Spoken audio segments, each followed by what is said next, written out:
like I said, it happens, and hopefully some kids can learn from it, but just don't get caught. I'm down to dunk. And I'm down to dunk. I'm down to dunk. This is J-Dub, and I'm down to dunk. I'm Shea Gilgeous-Alexander, and I'm down to dunk. This is Lindy Waters, and I'm down to dunk. I'm Mike Muscala, and I'm down to dunk. This is Jay Will, and I'm down to dunk. This is Kenneth Williams, and I'm down to dunk. This is Lou Dort, and I'm down to dunk. We say this is Lou Dort, and I'm down to Dort. This is Lou Dort, and I'm down to Dort. Cracklin Oat Bran? Have you had Cracklin Oat Bran? No, No. Okay. but it's healthy. You're a big Oat Bran guy? I'm a big Oat Bran guy. Okay. I think I would switch it with Fruity Pebbles.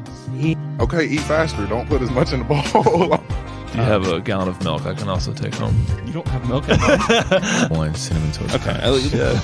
Cereal is great. Yeah.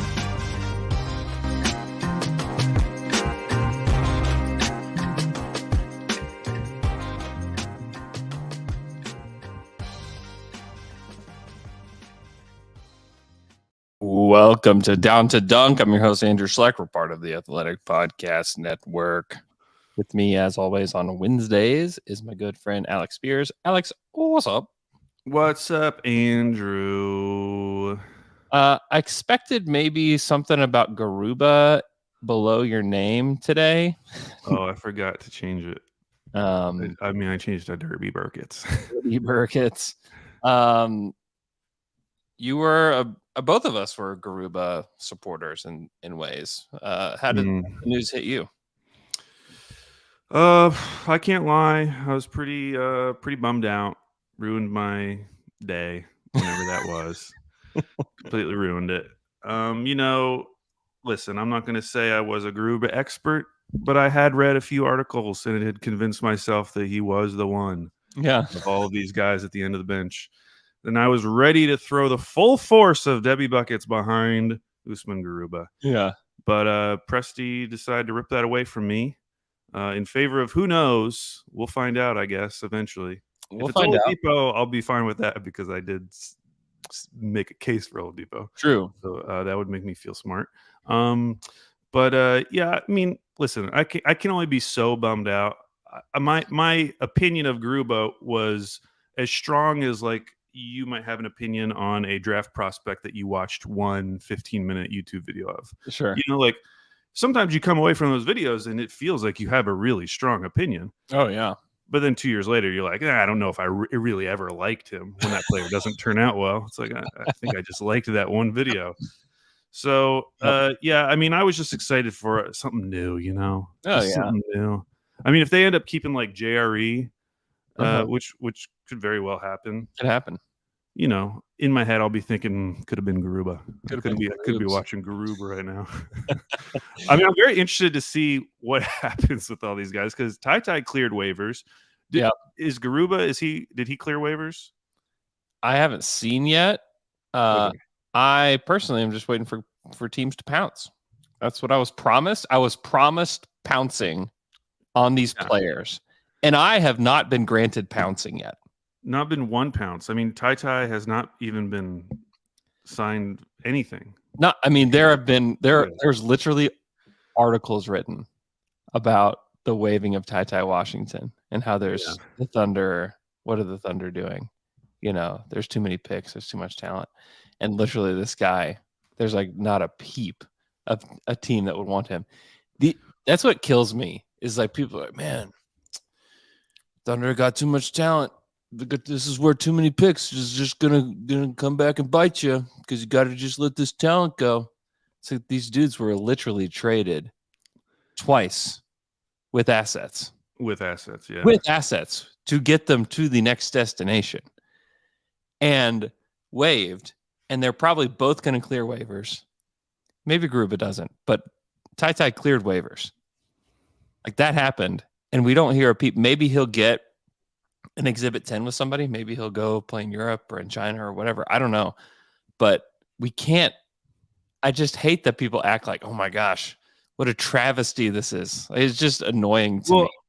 I was thinking about it because if someone's not taking a shot at the Thunder, one thing you'll commonly hear is, "Man, there's just so much talent in the league right now," which is something I have said, something you have said, Yeah. and in some ways, I agree with that because I look back at the 2001 draft, the Kenyon Martin draft, and I'm like, oh my gosh, the league is in such a better place than it was back then, or even like the 2013 draft that was really weak. Yeah.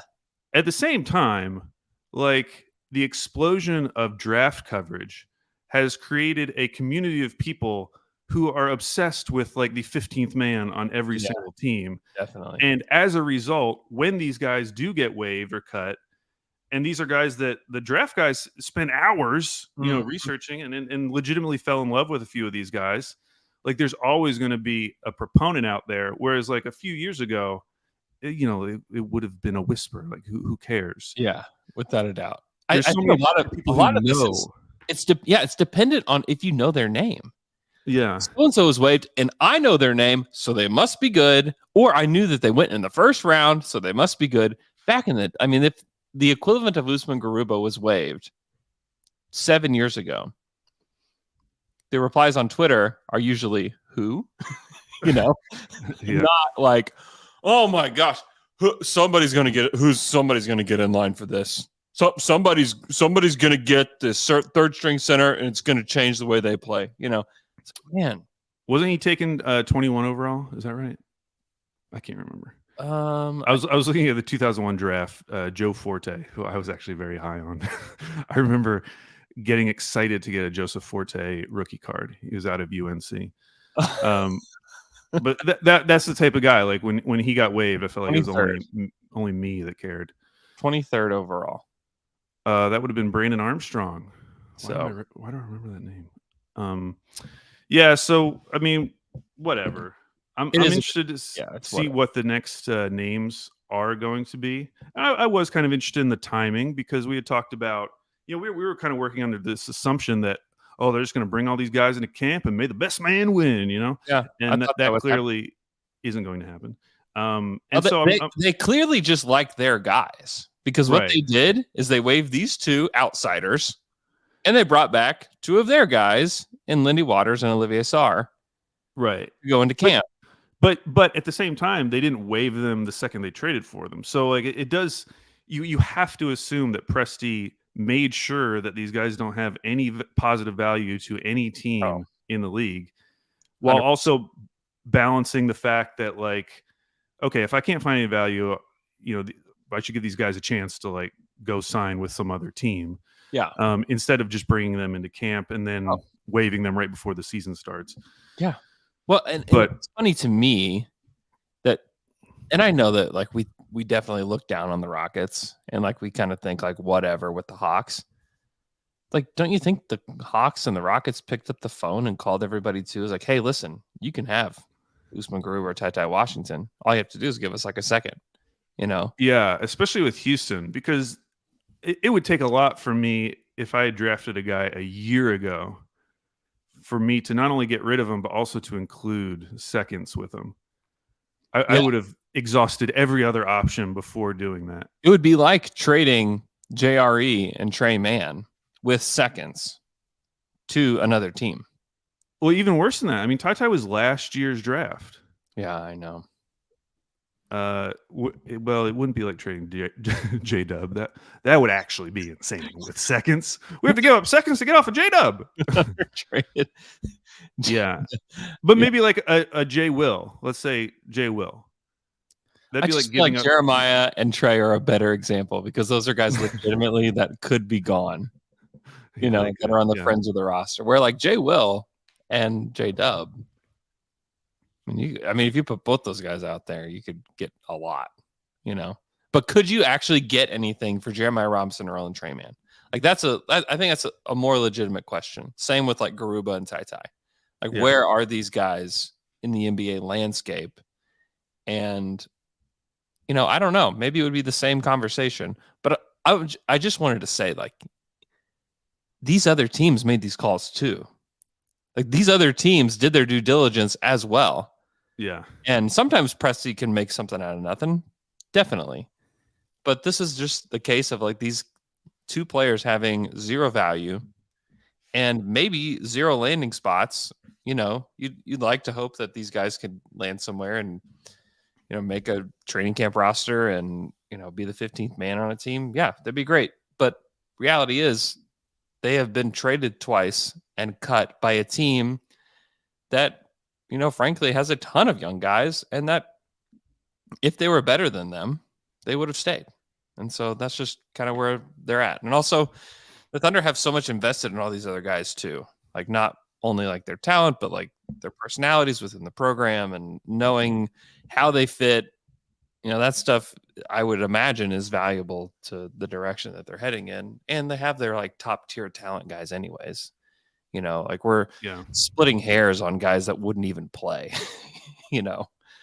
So has anyone that they've waived signed yet? Because Rudy Gay hasn't signed with the team yet, right? No, he has not. Yeah, I don't think so. Who will be the first to actually get a contract?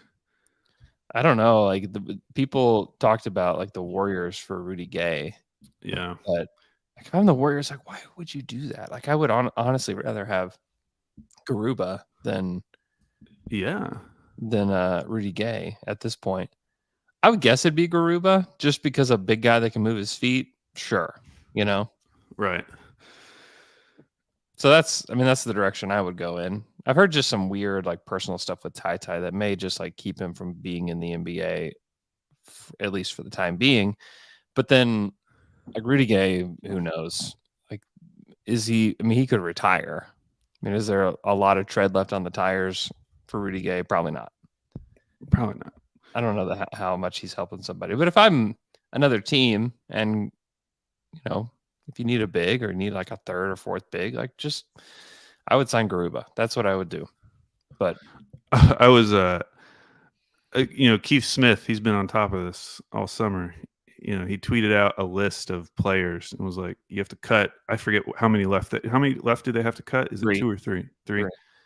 And he was asking people who they would cut. And so many of the comments were like, man, this is so hard. Oh, it's like, it's not. It's actually not. Like, it's fun to talk about on a podcast, but I promise you, it does not matter. We have 18. We're going to have 18 guys on this roster. We are talking, and a couple of those guys on the two ways, honestly, have a better chance of playing minutes than whoever is going to end up being the 15th guy. Like, also, Lindy's probably going to play more than whoever the 15th man is. Probably so. And Keontae may end up playing more than whoever the 15th man is. It does not matter. It's fun to talk about in the same way it was fun to talk about last summer, and then he traded all those 4 guys in a single trade. Like that. And then it was like, oh, all right, well, never mind. Yeah, and everything I said, it doesn't matter. Also, his list is like so dumb. I know. He had Poku and Wiggins on it. He had Isaiah Joe on the list. Isaiah Joe on it. Like, dude, like, just tell us a little bit. Tell us. You don't have to say anything else to let us know that you really don't know what you're talking about. Well, and honestly, though, I'm glad he put Isaiah Joe, because I will promise anyone that Philly letting go of Isaiah Joe will end up being a bigger mistake than anything OKC does this summer in terms of waiving. Like, even if they waive Aaron Wiggins, which would infuriate me, and I will be pissed. They're just not going to waive him. That just wouldn't happen. But if they did, Andrew, yeah, I still would rather have Isaiah Joe as much as I love Aaron Wiggins. Yeah, I'd still rather have Isaiah Joe. Yeah, the shooting is something that every single team in the league needs. You know, especially from like and the fact that he's just not like a total like zero on defense, like that he got better on the end over the course of the season. Yeah, he's trying. So I'm still interested to see who they cut, but it's more for the reaction. Yeah, I mean, I am excited if they do cut like a random name. I mean, I think if they cut Trey Mann, like that would be a legitimately like big story on Twitter. What player would be the loudest gasp from you if they cut them? I mean, for me personally, it wouldn't be Trey, but I think Trey would get the loudest gasp on Twitter. Yeah. For me, if they cut Poku, I would gasp. Oh, I would. That's probably my loudest gasp if they. Cut Poku. Immediately into tears. Yeah, it would be a tough day. Yeah, but also probably wouldn't matter at the end of the day because there's so many good players on this roster. The roster is really good when you start breaking it down. Because I was asking Tyler Parker on Monday, who would be in your 9-man rotation for a, Yeah. for a game that you need to win. Literally, the only person on this list legitimately that were mentioned, Isaiah Joe and Wiggins, none of those other guys were even discussed or even thought of. Yeah. As a part of it's tough. So it'll be fun to see how it shakes out once we get into the season.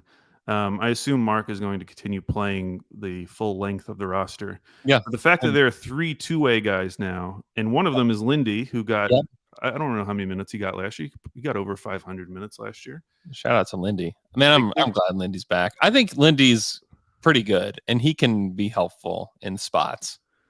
I'm glad he's back. And he played 531 minutes last year. Yeah. And part of that was being on a two-way. So obviously he can only play a certain number of games. But yeah, I think he's going to get minutes. And then Olivier Sarr's back in our lives. Me and Andrew were just looking it up. He signed an Exhibit 10, a 10-day, a second 10-day, and 3 separate two-way deals with OKC over the past couple of years. It's Sarr time. It's Sarr time again. It's Sarr time again. I mean, yeah. I would guess that maybe they just like having him to play against bigs in practice because he is giant. Yeah, it must be something like that because I don't have a good explanation otherwise. He's not getting big minutes in the regular season, like we all know that. No, he's not. But it is interesting if they do go that way, like what you just said. Like they just wanted a guy who could be a big in practice. Yeah. Versus just taking a flyer on someone, which they have done in the past. And the truth is, Sarr is willing to take that deal again. Right. Yeah. And so it's great. Is Usman Garuba going to be super happy hanging out at the end of the bench, not playing and being your practice big? The Us I know, yeah. How much fun that would have been. We could have had 2 guys named Us. See, that's what I would have liked, the Usmans. The Usmans. We could have made a shirt off of that. I know. Also the Garuba Goobas. We had so many things planned. I know. I had so many plans. Just let us get to training camp. I gotta cancel all my plans now. Gotta cancel. Honestly, the problem is that he waited before the World Cup. Yeah. I mean, what if he blows up? Okay, what if it is Garuba's world here in a week? Hey, everyone's talking Garuba. Gold medal MVP Usman Garuba. I don't know. Part of me is pour one out for Usman Garuba. Part of me is why not just hang on till the World Cup, just in case his stock is raised as a result of these games that sickos will be watching. Yeah, that will, why not? But whatever. Yeah, that's a big whatever. Not interested in watching Spain anymore. Great Bape in the chat. Yeah, me neither. Except for I am weirdly fascinated watching Rudy Fernandez. I've watched Spain play a couple times. And how old is he now? He is. I don't know. He can't be that old, right? Well, he came in when Russ came in, right? Yeah.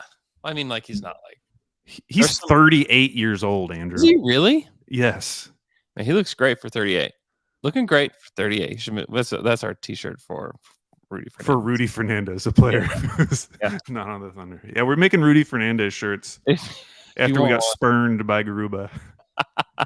Great Pip in the chat says, Andrew, spread your influence at the Athletic. They're ranking SGA as the 2C tier point guard and 7th last in their tier behind Harden, Ja, and Murray. LMAO.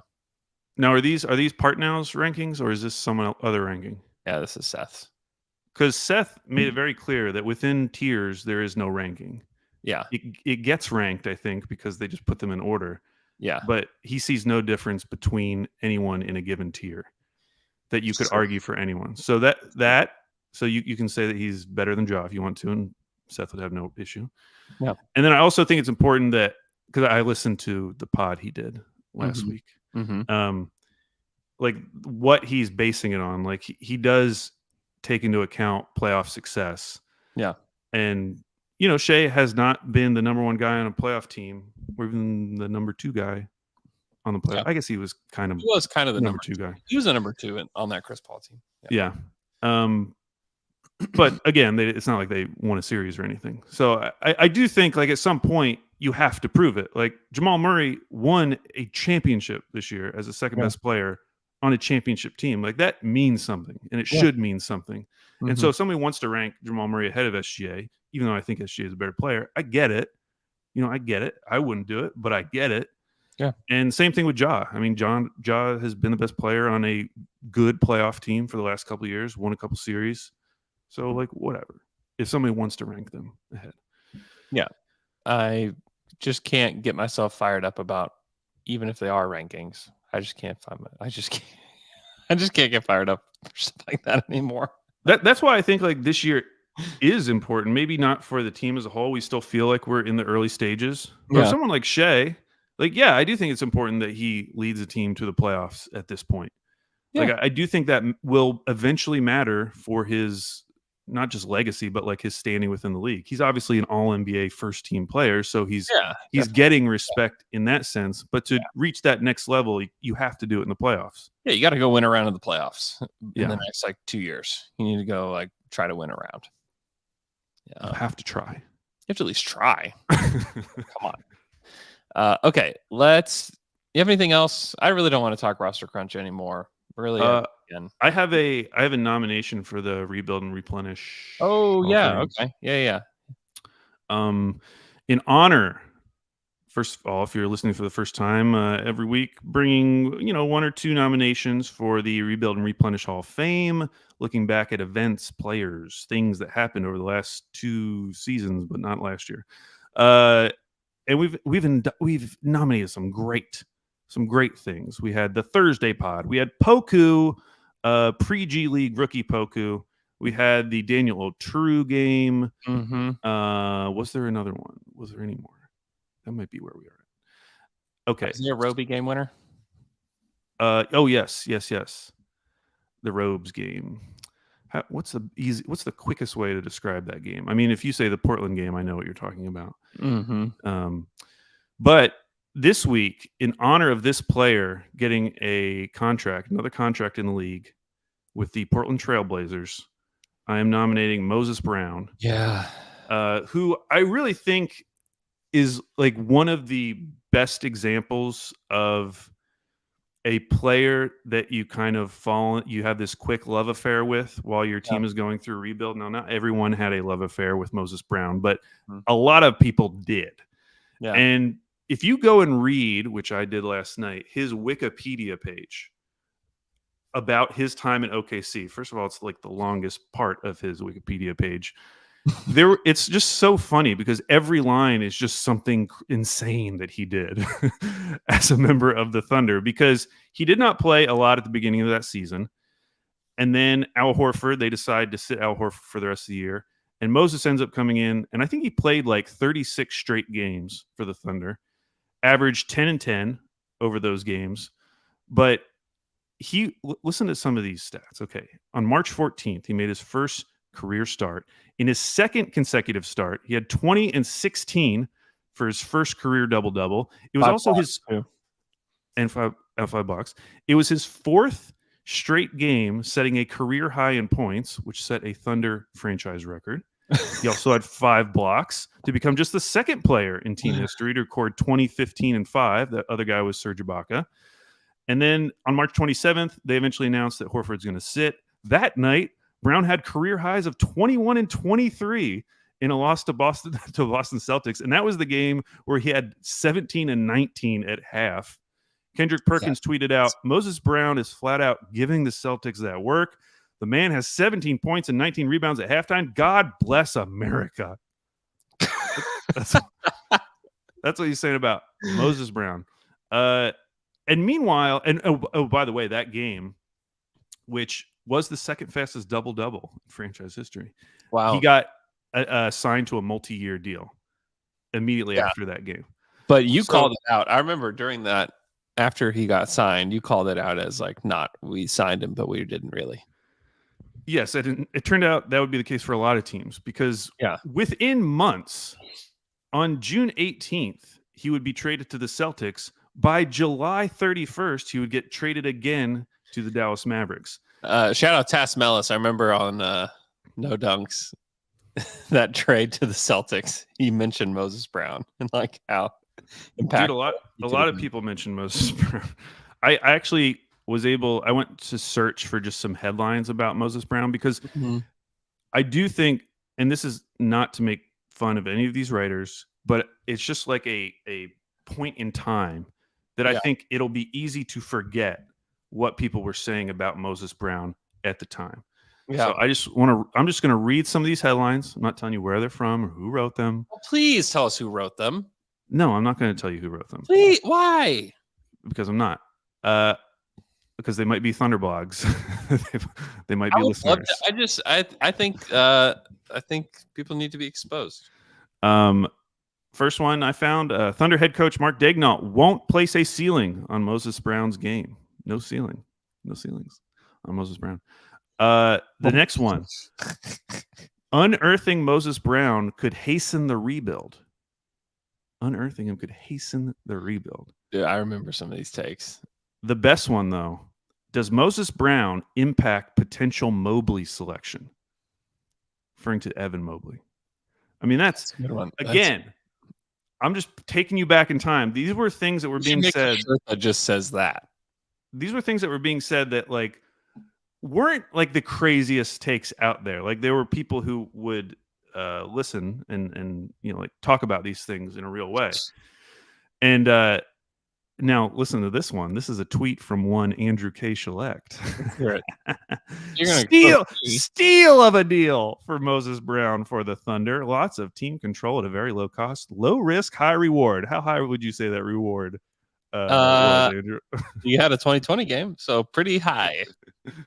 So the funny thing about Moses Brown is that he put up pretty insane counting stats. Like he had, if you go look at his box scores. Yeah, I'm looking at him right now. It's crazy. Like mind-boggling.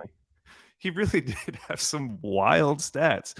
I forgot that Daniel Aturu game. I totally forgot this. He had 24, 18, 3 assists, and 7 blocks. Yeah, he was a killer. 8 offensive rebounds. His game score was 31.1. That is so high for a game score. I know. I think that was actually looking at game score. That was his best game of the season. His best game. You know what? A lot of times we blame like Poku or whoever for that win. We should. I don't know why we blocked out. I have like completely blocked out Moses Brown from that game for whatever reason. Yeah, me too. Yeah, he's 12 of 19 from the field. Good for him. The thing you have to remember, 2 things. One, that team was absolute garbage at that time. Somebody has to score the points. Hall of Fame right there. Hall of Fame. After this initial stretch, when I believe, I don't know if Shea probably wasn't playing. Who was playing in these games? So these first games after Moses started, they actually won 4 out of 6 games. After those games, they won 3 games. And that was that, 3-win stretch that closed the end of the season, where I think they went like 3-17. The other thing, though, in there, Houston, they beat Houston by 2. The starting lineup: Teo Maladone, Luguentz Dort, Poku, Robes, and Moses Brown. Okay, well then they were just on a hot streak because there's no reason why they should have won 4 of 6. Justin Jackson based on that. Justin Jackson had 15 points off the bench. He and Svi combined for 30. Let me see. Okay, they beat the Grizzlies a few nights before. Oh, okay. Shea was playing in that game, so Shea must have just left the roster at that Houston game. Okay. The other thing, though, about Moses Brown is that if you looked at his efficiency stats, like he wasn't good. Per cleaning the glass, he shot 59% at the rim, which among bigs was in the 15th percentile. This guy was 7'1", 7'2". Not good. Could not finish. Also, was not a stretch shooter in any way. I mean, hey, shout out Olivier Sarr. He occasionally will take a 3. Yeah, he'll take 3s. We weren't getting any 3s from Moses. We weren't really even getting like non-paint shots from Moses. It was no. purely around the rim where he was not good as a big. So yeah, it was a crazy time. I found this tweet from a Celtics fan right after that trade. Moses Brown is why you simply don't pay for veteran center depth, which maybe that's correct. I don't know if it's correct about Moses Brown, but maybe that is correct. Not pay for veteran center. And then masslive.com, why Celtics landing Moses Brown is underrated element of Kemba Walker trade, because he was traded with Al Horford in the Kemba Walker trade. Yep. I just think of all of the guys who like came in and out of our lives, Moses Brown probably had like the highest efficiency in terms of his immediate impact on the fan base, because he was really only with us for like 30 games. I know. But I would say he showed out in those 30 games more than any of these other like random, whether it's Yorgos or like Xavier Simpson or Xavier Simpson, like all those other random guys, Jalen Horde, like Josh Hall, Charlie Brown, like of that crop of players, I do feel like Moses Brown probably had the largest impact. He got us the most excited.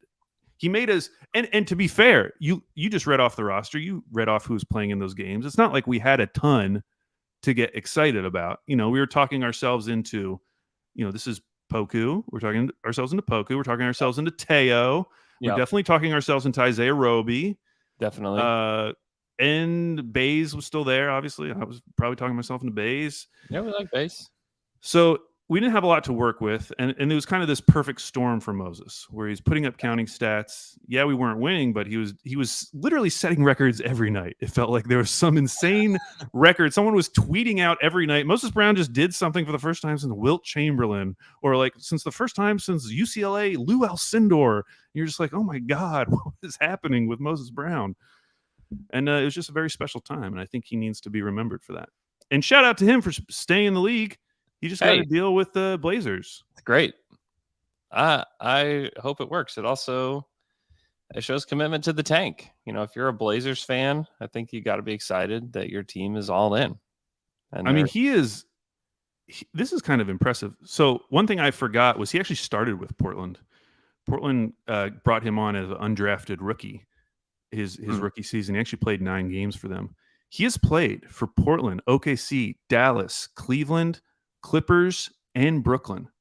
Wow. That's pretty impressive. So he's already played for 6 teams. This will be his, I guess not his 7th team, because he already played for Portland.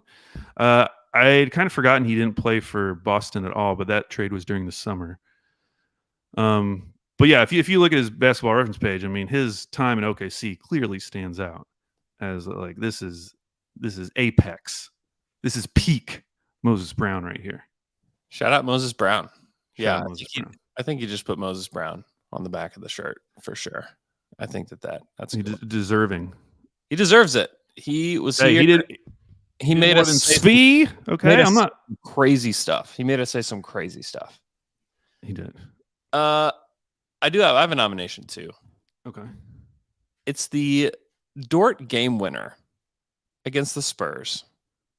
And what stands out about it to me is just, it was such a weird time. And I have the clip. It was in a empty Paycom, or I guess it was Chesapeake Energy Arena then, maybe. I can't remember. But it was just so weird to see a game winner where it's just only the team celebrating. Getting it into Horford. Horford catches, kicks, Dort for the win. It's good! And Lou Dort ends it.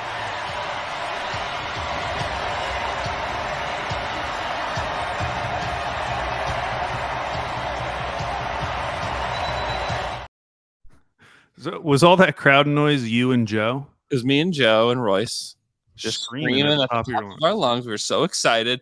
And it was actually like one of those games where you're like, oh man, please don't make this. Like, please don't do this. Like, because that was pretty early in the season. Yeah, because Horford had the assist. Yeah. And it's like it's a photo for Dort laying on the ground with his, arms spread open, knowing that it's so funny because I remembered him laying down, like he's doing a snow angel.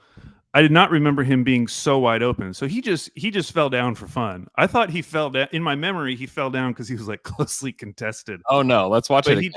Let's watch it again. Out his legs for fun. Yeah. Getting it into Horford. Horford catches, kicks, Dort for the win. It's good!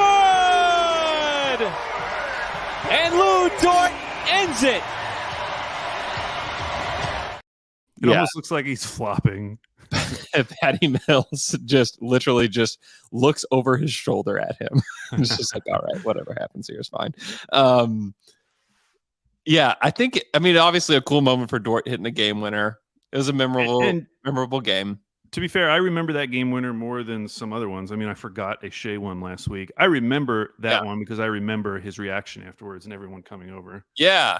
And it's just a weird like time capsule moment too, because it was nobody is in the arena. It's like to an empty audience. And they did pipe in all this crowd noise. Yeah. All this music during that time, and it was just so strange. Was Rumble at those games? No.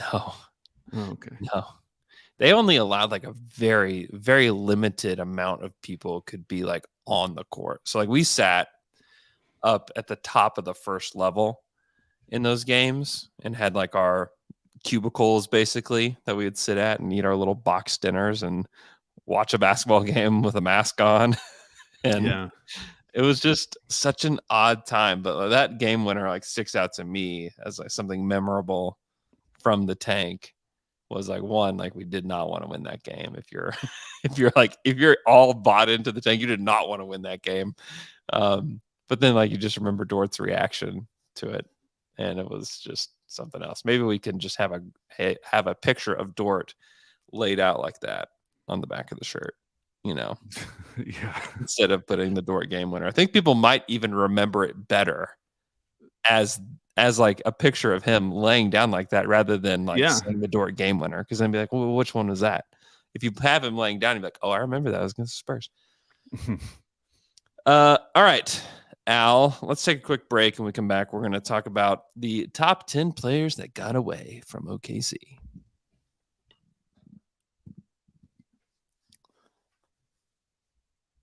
And we're back after that quick break. Al, we are going to, I don't know if this is really a draft. I don't really know what you'd call it, but we're going to go over the top 10 players that went on from Oklahoma City to get, and were better. We're better players than they were for the Thunder. This is kind of an idea that you brought to the table, just kind of born out of the discussion about the roster crunch. Yeah, just because this happens to every team. Every team lets guys go that eventually go on to do better things. And for some reason, Tobias Harris always pops in my head, just because he was involved in so many trades as a young player before he ended up being good. But yeah, so these are just guys who got away from OKC. Now, maybe they were involved in a trade that brought back very good stuff. Yep. But our opinion of those guys definitely increased after they left OKC. For whatever reason. Now, they could have been waived, they could have been traded, whatever. Yep. So we're going to go back and forth, just drafting these guys in the order that we think they should be drafted in. And the obvious number one, we'll get it out of the way. You could even name this list after this guy, would be James Harden, for obvious reasons. So James Harden is number one. He is probably the only one of these that I think really mattered when you consider the context of where the team was at the time and what they got back in any trade. Like the rest of these guys, you can justify all the moves. James Harden is like the one that sticks out where it's like, oh, okay, we might have let one get away there. And the trade wasn't great. I mean, that's like kind of the big thing there with him. Yeah.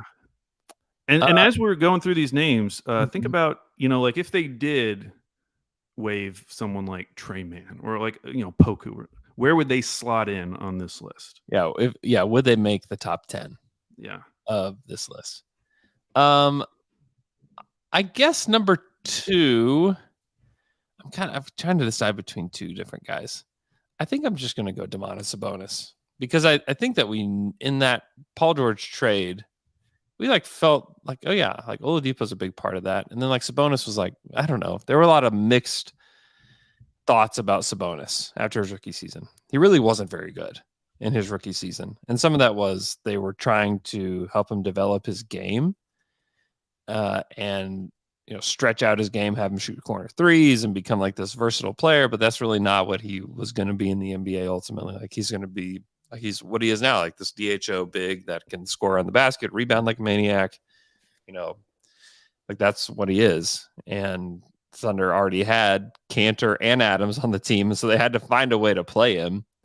and it was just not in his best position. And so he got a lot better after he got to Indy.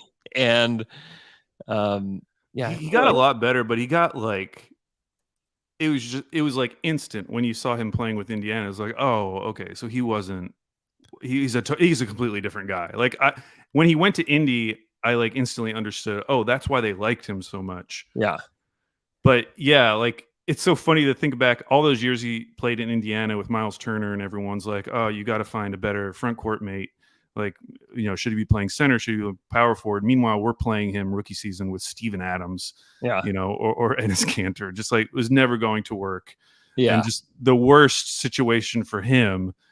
And yeah, I mean, I was so down on Sabonis after that rookie season to the point that I didn't even care about him being included in that trade whatsoever. You would think like after you just drafted a lottery pick, you would be a little more upset. And I like felt nothing. Here's his line from his rookie season: 5.9 points, 3.6 rebounds, 1 assist, shot 39% from the field, 32% from three, 65% from the free throw line. I mean, I don't know. Just looking at that, how you could have felt like crazy encouraged about where he's going. He went from 39% from the field to 51% from the field in his second year. And that was just a product of like the kind of shots he's taking, for the most part. It's not like he just instantly became just a much better player. He was only like 11-7-2 in his first season for Indy. It's not like he was just insane, but then he just steadily got better, and 3-time All-Star. And that's pretty impressive what he's able to do. I think the reason why it was so hard to like project him was Steven Adams hadn't even started his big contract yet. Yeah. It would start the season after in the 17-18. So like they were committed to Adams. Yeah. He was about to start a 4-year, $100 million contract in Sabonis' second year. Yeah. So like going forward, how is that ever going to work? Yeah, I think that to maximize Domas, maybe you develop him in the background as like a backup center, and then maybe you do move on from Steve-O at some point if like this thing keeps going. Which might have been hard by the time you're ready to move on, because like $25 million for Adams, by the end of it, it was seen as like a problem. It was contract. A lot. It was a lot just because of his health, really. Yeah. But yeah, to me, he's near the top of the list just because he got, and like James, like got so much better. But in this case, they clearly got a whole lot in return and like set up literally their entire future because of this. Like you don't like feel the sting. No, not at all. Of Domas at all. But he did get a lot better after he left OKC. And I will take the player he was included with in that trade, Victor Oladipo. Yeah. Who, I don't know why the Magic gave up on him when they did. I mean, I know they had a lot of other stuff going on. Looks so crazy. It reeks of desperation. It reeks of we need to try something new. It is so bad. So bad. Also because he had 3 seasons in Orlando, and he had played like almost every game, 80, 72, 72. So he was like very durable, and that was important coming up from college. He was number 2 pick in that draft. He was putting up, like, if you just look at his stats, like good counting stats, pretty much like in his second year, he was 18-4-4 with 1.7 steals per game. And by his last year, he had increased his 3-point percentage to 35%. He was starting to get to the line a little bit. I don't know. It just seems crazy that you would give up on that player at that point. Now, clearly they didn't want to pay him because he would have been eligible for an extension, which the Thunder did give him. But man, this is more on the Magic than it is on the Thunder. But he still would go on to be an even better player once he left the Thunder.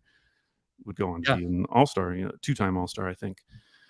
So he definitely counts as a player who technically got away and who was definitely better after he left OKC. But he was even better in OKC than he was with the Magic. Like I do think, as like up and down as that season was for him, he shot career high from the field, career high from 3.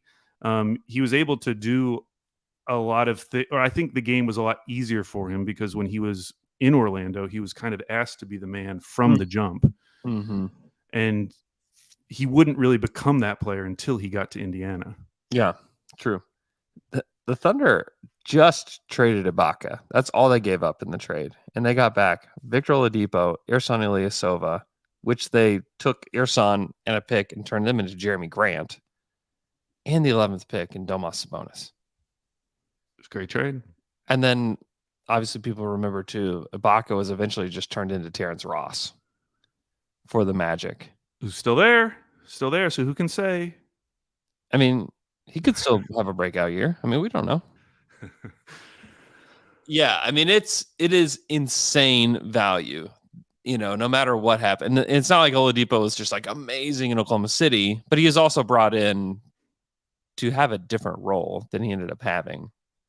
Yeah. In OKC ultimately, but just a wild deal. And someone that got better, became an all-star, and injuries have plagued him, and now he's back, at least for now. And I'm interested to see if they'll be able to do anything with his contract. I think it's pretty obvious to me that the Thunder, want some more time with that deal to see what they can do with it. So, but I don't know. Okay, so we've got James Harden, Domas, Oladipo. The thing about this list now, it gets pretty gross from here. And you have to scratch and claw your way to legitimate players, You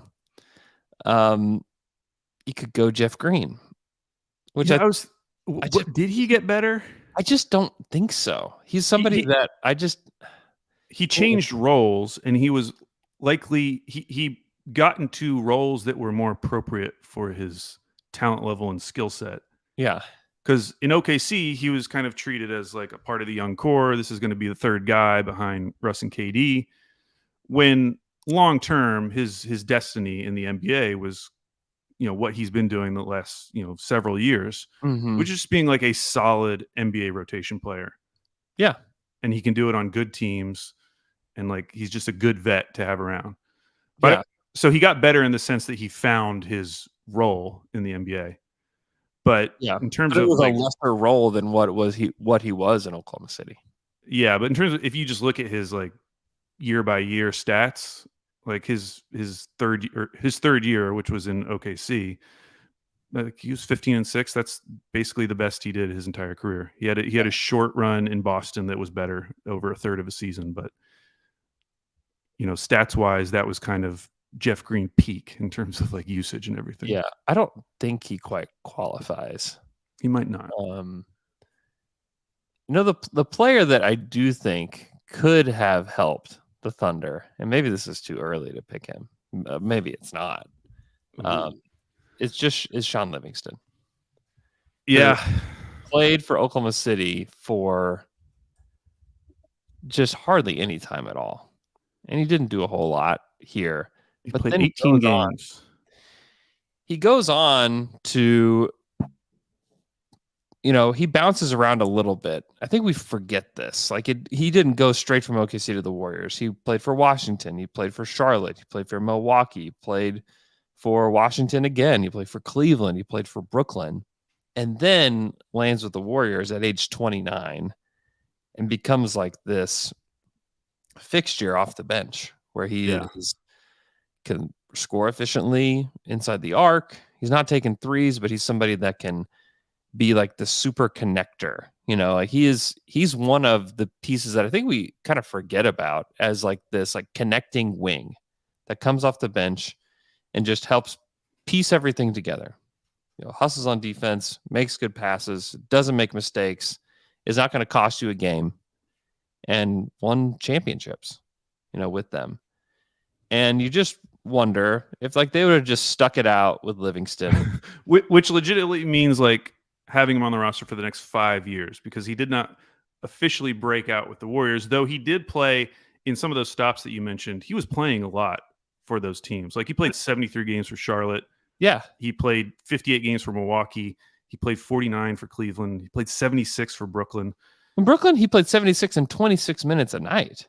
Yeah. So by his like 28-year-old season, he was a pretty regular part of NBA rotations, but they would have had to hang on to him for a long time to get that. Well, they could have done it too, though, because he was never very expensive. No, he wasn't. And like, how many years were the Thunder just looking for one more guy? Although it does make you wonder, like, how do you play like Sean Livingston, Andre Robertson, Steven Adams? I mean, like, how do you play all these he zero probably shooters? comes in off the bench behind Robertson and like just Yeah. plays like 15 minutes a night. Oh, you think he could take the Dion Waiters spot? He could have taken the waiter spot. Yeah. Wow. Or the Randy Foy spot or the Karan Butler spot. Yeah. You know, he could have taken any of those spots and would have been better than those guys. You know, I think that the most he ever made in a season was 8.3 million with the Warriors in 18-19. You know, But that's pretty impressive that he made 60 million over his career while never making more than 8 million. Like he really just like slowly built it up over time. Yeah, good for him because that injury with the Clippers was catastrophic. Yeah. You know, a lot of guys just wouldn't have a career, and he fought. And Oklahoma City was like one of the first teams that really gave him a legitimate chance, you know, to get his career back on track. And he fought, and he ended up making like a really nice career out of all of it. Yeah, he's one where I just think the Thunder always just needed like one more role player, and he was super smart and obviously was a huge asset to the Warriors, who the Thunder are competing against. Yeah. You know, but again, it wasn't like Oklahoma City to the Warriors and it like hurts or stings or whatever. You know, it was OKC, Charlotte, Milwaukee. He played for Houston. I guess he made $1 million with Houston, but I don't think he played a game for them. Then the Cavs, Wizards, Nets. So, you know, it was a journey for him to actually get there. But it's one that if you had hindsight, you just say, just hang on to Livingston and just keep him on your roster.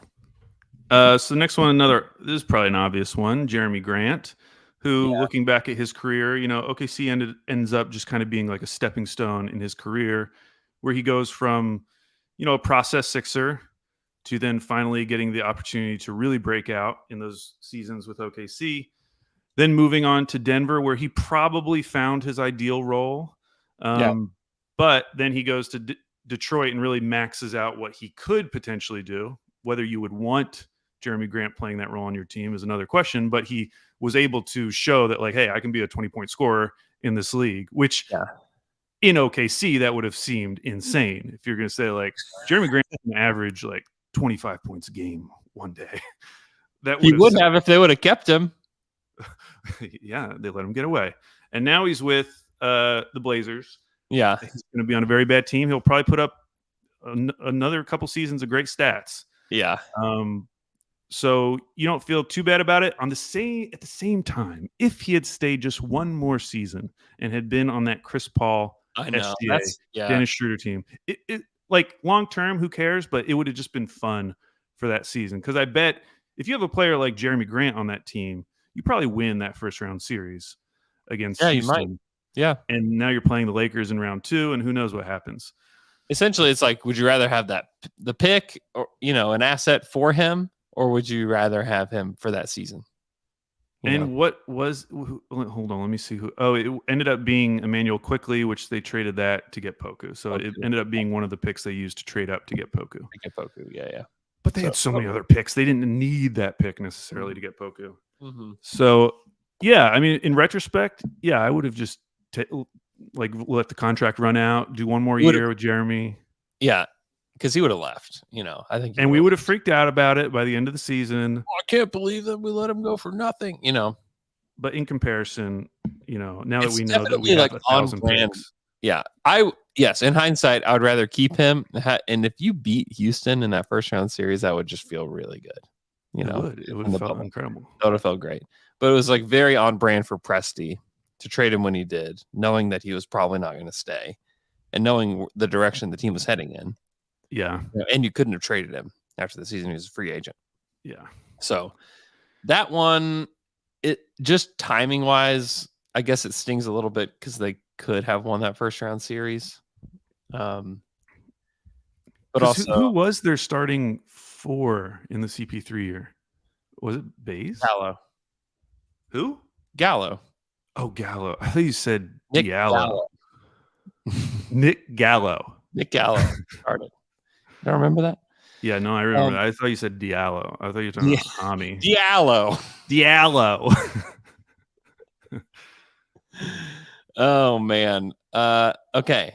So Jeremy Grant is probably should have gone before Sean Livingston.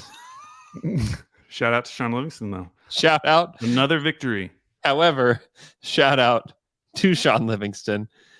Okay, next one for me. I'm just trying to like go off like what is like most memorable for me.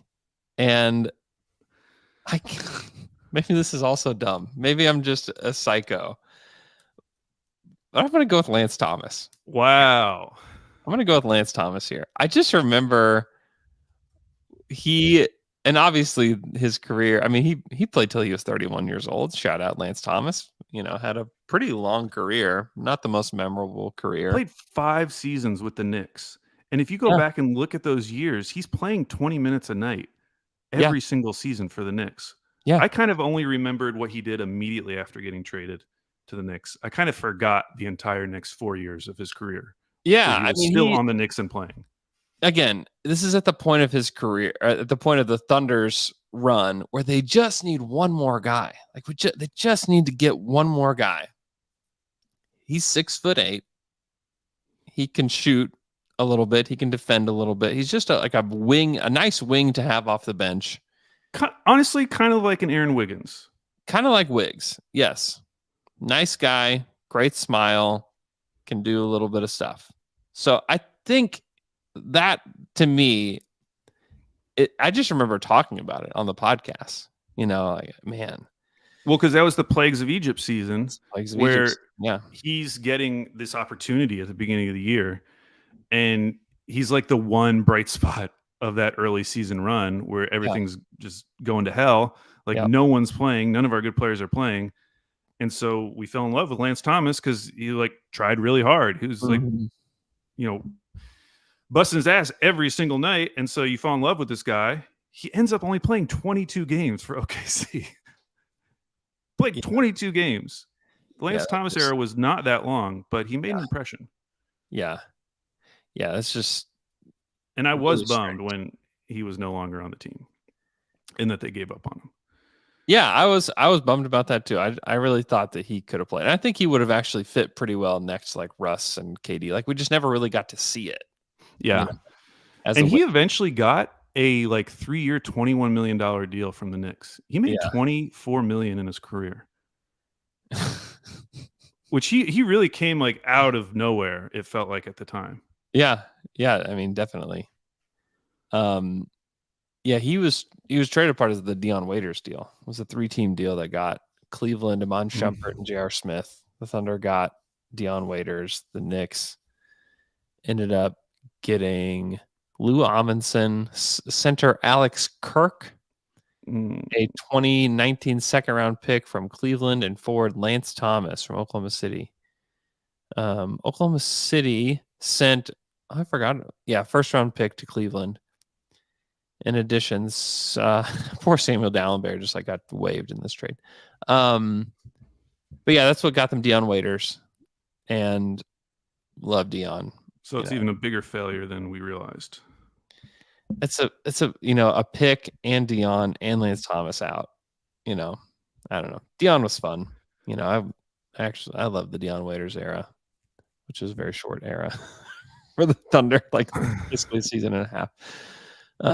We considered including him on this list, but I don't know. I mean, he was technically better when he went to Miami. I mean, you would have never wanted to give him that next contract either. So they were. No one really wanted to give Dion the bag, basically, except Pat Riley, genius Pat Riley. That's right. Yeah, Oklahoma. Dion was 9.8 points per game, 2 boards, 2 assists in that year in 15-16. Yeah. And then was 15 points per game, 15.8, which is the second highest of his career.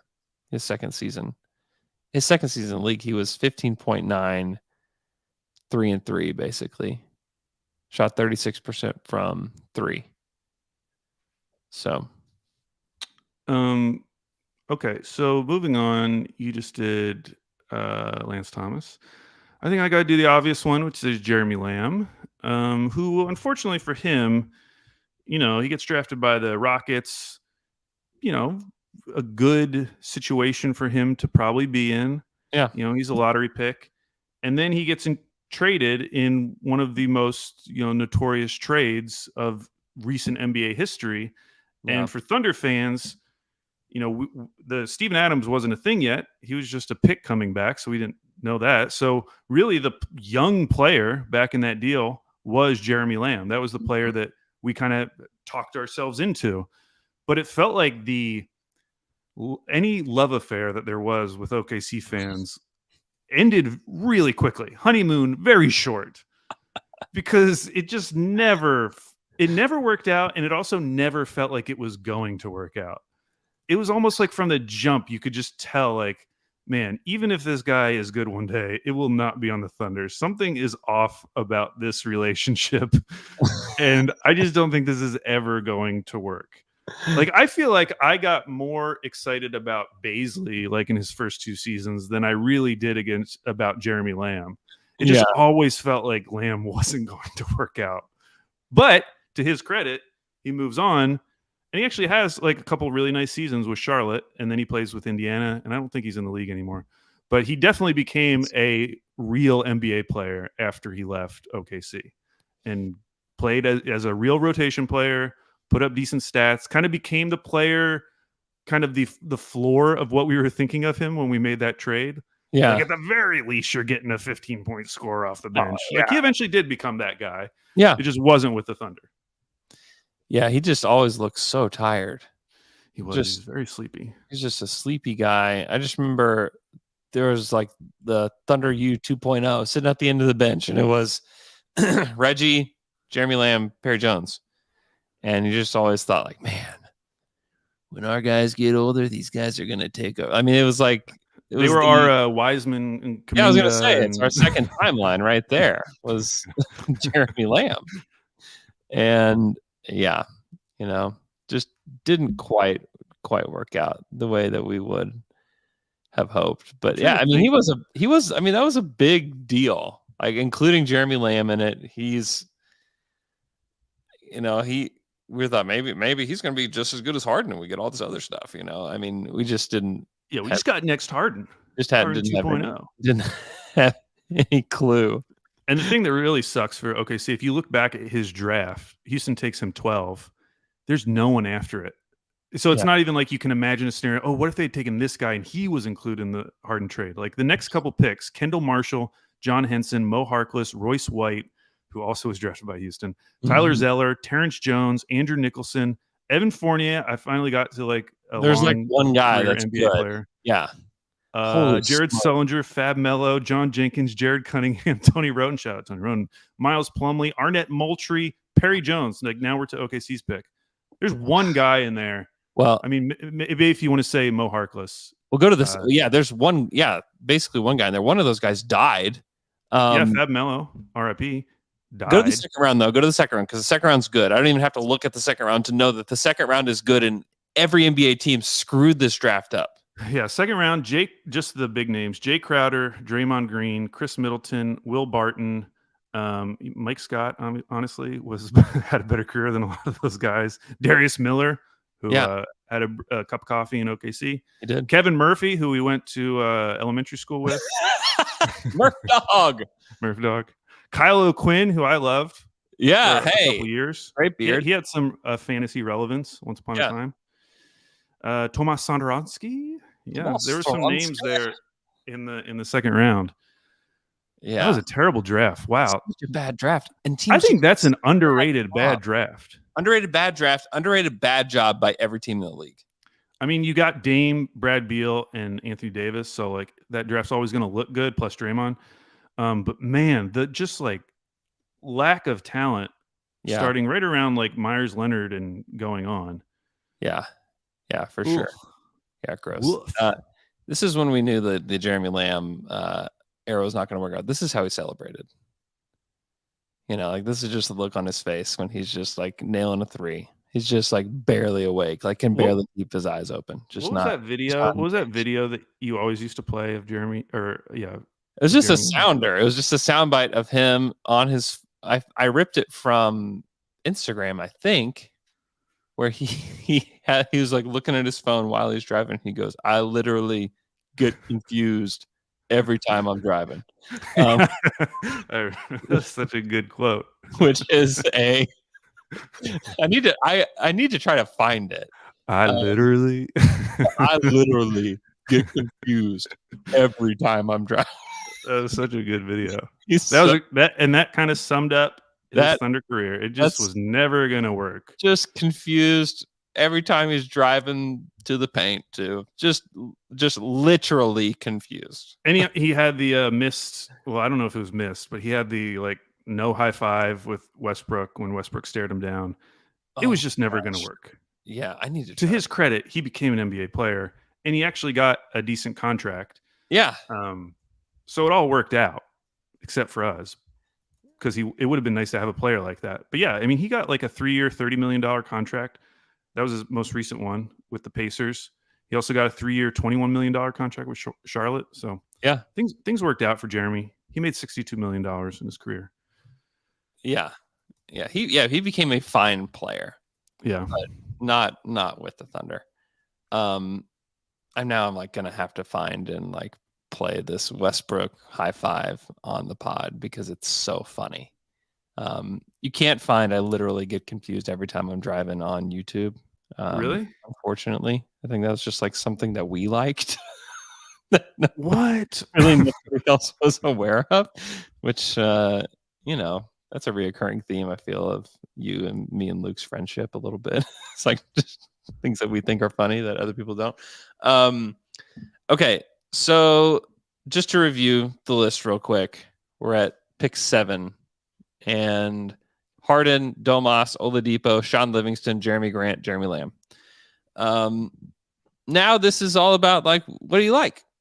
I'm gonna go with PJ Dozier just because I thought he became a pretty serviceable player for Denver, and injuries kind of derailed his career a little bit.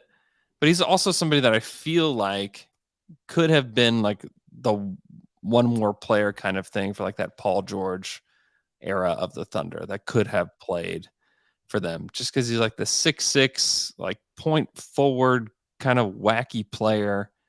It's not like he had some crazy run, and it's not like he was some like great shooter either. Not a great shooter, but like similar to like Sean Livingston, just like a good decision maker. He's got long arms. He can defend a little bit. He played 21 minutes per game in the 2020-2021 season for the Nuggets, and didn't get much run for the Thunder. Played in Boston for just a few games and then got picked up by Denver in the 1920 season. And just like a solid role player, like I don't know, he played 15-20 minutes off the bench, nothing crazy. He also somehow became a player that wore the number 35 in Oklahoma City and literally played 2 games for the Thunder. Like that's all that he played. And yeah, that was a big deal at the time when he got the jersey number. He played 3 minutes in Oklahoma City, 3, and got the number 35. In retrospect, probably should have waited. It may, it had been a year. It's time to give the number away. He will always be known as the guy who wore 35 for Oklahoma City. And just stop there. He will always be remembered as the guy who wore 35 for Oklahoma City. Period. That is how everyone will remember PJ Dozier. He was the one who wore it. He did. He did do that. He did do that. Any PJ Dozier thoughts? 0. I put him on my list, but it's hard. It's hard because his time in OKC was so short that you didn't really have time to fall in love with him the way you do with like a Lance Thomas, or true. with the guy. He's mostly a player on the blue and a summer league guy, right? Yeah, yeah. So I'm going to go with Campaign, who I still think it's debatable, like how good Campaign has become, but he did legitimately have some very, very good playoff games. Yeah. During a real playoff run, which is a lot more than you can say about a lot of NBA players. And from where he came from, mainly thinking like, things falling out with OKC so quick that they would trade him. And then that quote from the Bulls coaches about how like they didn't think he was an NBA player after the first practice or whatever. Yeah. For him to come all the way back from that and have that run with the Suns, regardless of what happens next, he definitely was better after he left OKC.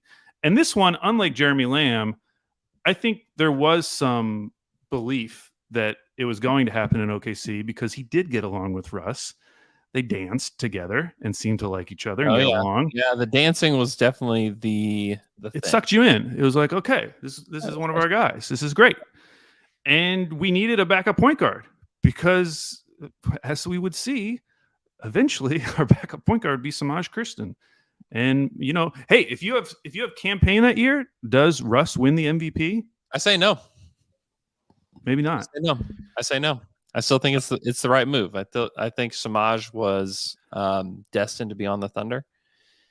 The thing that gets me though is like they just didn't have to trade very much to get. In return, they got Taj Gibson, Doug McDermott, a 2018 second-round pick to Oklahoma City that I think became Mitchell Robinson for the Knicks. Yeah, it was. And all they gave up was Campaign, Joffrey Laverne, and Anthony Morrow. Yeah, and this was kind of the end of Anthony Morrow's run, just in the league in general. I mean, he played 9 games for Chicago and then retired. Yeah. So, yeah, they didn't give up a lot. I mean, Taj obviously had some really nice moments in OKC. Mm-hmm. He was, he's ingrained in my mind as part of that MVP season, seeing Taj getting excited. I think Doug McDermott had some moments, but I don't remember him as fondly. Yeah, it's also hard for me to think fondly of Campaign just because he was a lottery pick in the midst of like having super duper stars on your team. And he was supposed to be like a part of like what pushed this era forward and just could not become that. And thank God in retrospect that Devin Booker went ahead of him, because if Devin Booker had been available and they hadn't have taken him, this would feel way worse. Especially since Kevin Durant was like, hey, we should get this guy Devin Booker. Well, and then we were also thinking like Kelly Oubre Jr. because he was from the DMV, and so we're like, oh, I think they had like coaches that were the same with KD, so we're thinking, oh yeah, Kelly Oubre makes sense. Yeah, big Terry Rozier, yeah, Rashad Vaughn, Sam Decker, Jerian Grant, DeLon Wright, Justin Anderson. Then you get to Bobby I was Portis. a big Jerian Grant guy. Were you? I was, yeah. Big guard, played for Notre Dame. I liked him. Yeah, in retrospect, like that draft was not that great either. Yeah, they didn't really screw up that too bad. We don't know if they could have moved up. We don't know how much they liked Devin Booker at that time. Yeah, but without knowing any of that, you look behind who went behind him, and there's guys you would have rather had, but no one that just kills you. I mean, honestly, Terry Rozier would have been a very fun backup point guard with Russ. He would have been like personality-wise, they would have never taken him. Yeah, probably not. Can promise you that. Same with Kelly Oubre. The one that like you look at it and it's like, oh man, he would have actually probably helped. Is probably like DeLon Wright. Yeah. And he was a senior at the time too at Utah. Had adult braces. So wow, kind of guy that you want to have. Honestly, I respect adult braces. I do too. And you just accept that you have to do it as an adult, and you're going to have to spend a year wearing these things. Like it actually takes a lot of confidence to do it. It does.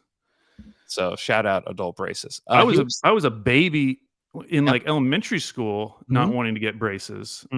And I only got 4 on the top, and now my bottom teeth are all messed up. Like I really cared about how my teeth were looking in elementary school. I didn't want to wear braces. So shout out to adults who are willing to do it.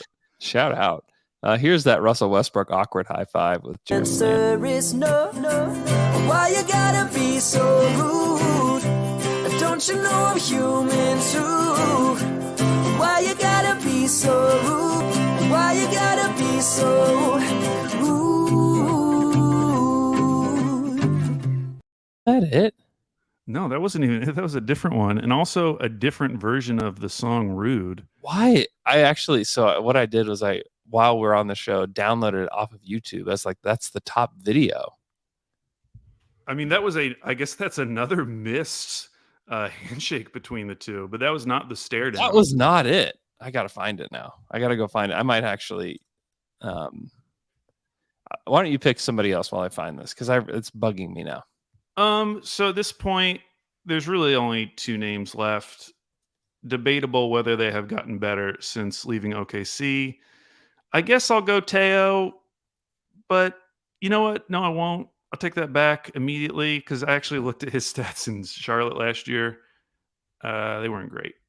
Yeah, take him off the list. There are so many weird, edited videos of Jeremy Lamb and Westbrook trying to high five. There's one that just has constant little emojis on it.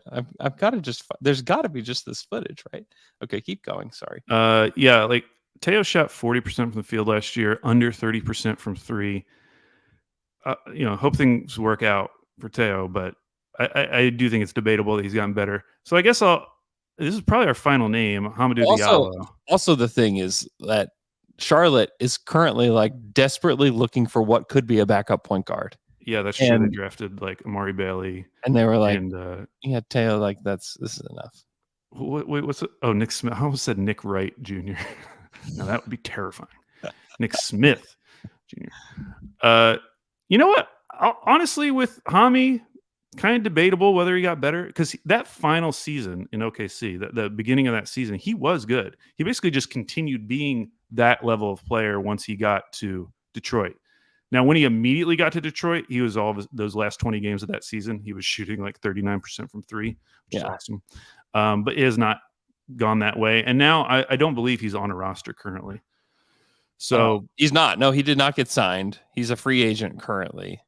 I remember, I listened to James Edwards as a Pistons podcast called The Bud and Cardigan Show. It's a good show. They're talking in season, what is Hami going to get? Is he going to get $15 million a year? I remember conversations like that happening, and I was like, oh gosh, I don't know. I'm not watching all these Pistons games. I have no clue. So maybe we have reached the end of our list if we're now getting to guys where it's questionable whether they actually got better after OKC. Yeah. I mean, it just goes to show this list is not very long. The Thunder did not let a lot of guys get away, and especially for no value. So the guys that just that are on our list that left the Thunder for zero value, I think is a really interesting test case here. It's PJ Dozier. I mean, they did get 2 seconds for Jeremy Lamb, I think. Sean Livingston. Everybody campaign. Good deal. Jeremy Grant, they got a first rounder for him. Obviously, Oladipo and Domas got you something. James Harden is definitely the sore thumb. It's just not good. It was a bad deal. Did they get players that were good? Yes.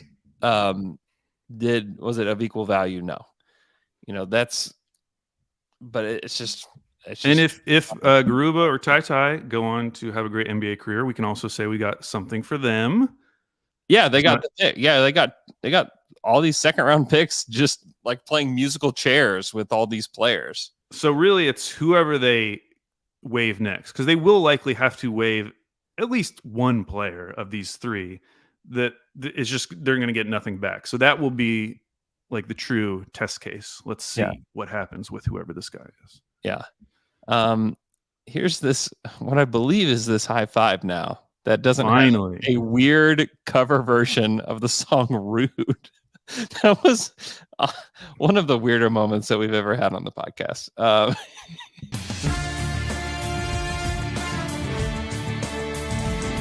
Hey, yo, what the fuck? Man, see, I gotta listen. I can't do this blind on YouTube anymore. I was afraid that was going to happen. Something like that was going to happen. I have to bleep that on the pod. Wasn't even necessary. It didn't even add. I mean, it added something to this podcast, but didn't really add anything to that video. No, we can see. We can see Russ's face. We don't need you to dub it. Why is there not? Why? I just don't know why it's so hard to find that video. Like that is just so weird. Yeah, it should be in the Hall of Fame. Like it should just be playing on a loop. It's a very important moment in NBA history. Such an important moment. Oh man. Well, shout out to YouTube for the weird content they have provided on this show today. Okay.